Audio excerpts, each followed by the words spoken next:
The first of these signs, the signs of the Mumay'i, first and foremost, the purpose of mentioning these signs, just so it is clear to the listeners, is so that you can detect them.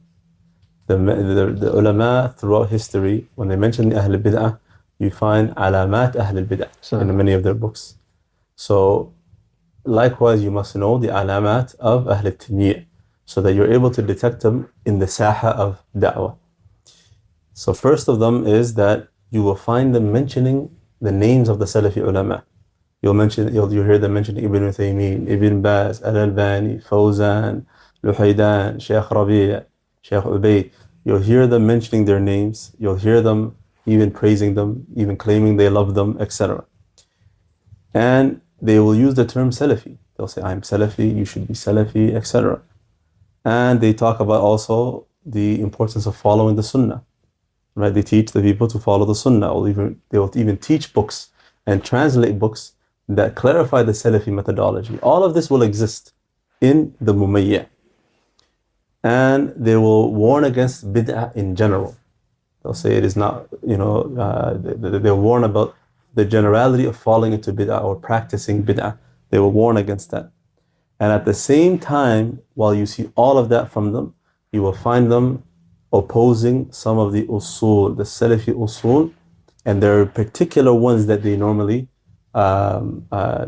fall into. And we'll mention those later on. However, from them, just quickly, boycotting the people of innovation, testing people by way of ulama.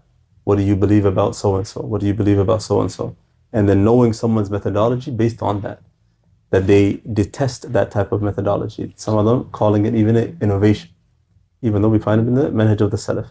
Or testing them by way of the people of innovation, the heads of the people of innovation in a particular time, or likewise the methodology or the manhaj of ilhaq. يعني إلحاق الشخص بالصحبة or بصحبته, that you align someone based on their companionship, based on their alliances, based on the people that they frequent and that they love and that you see them with.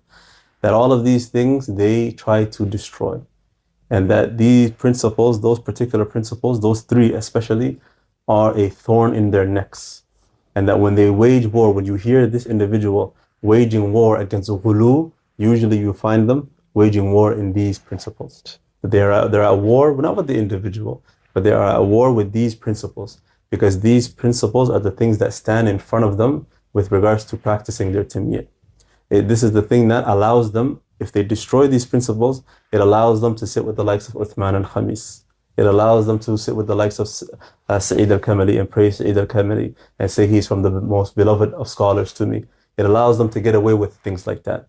Individuals who sit in burda, poetries of shirk, and that person could be sahib sunnah. They'll make you believe this person can possibly be a person of sunnah, who loves the sunnah of the Prophet ﷺ, who loves tawheed, yet he can sit in a gathering where shirk is being recited and he can be patient upon that. Right? Mm-hmm. This is the level of tamyi'.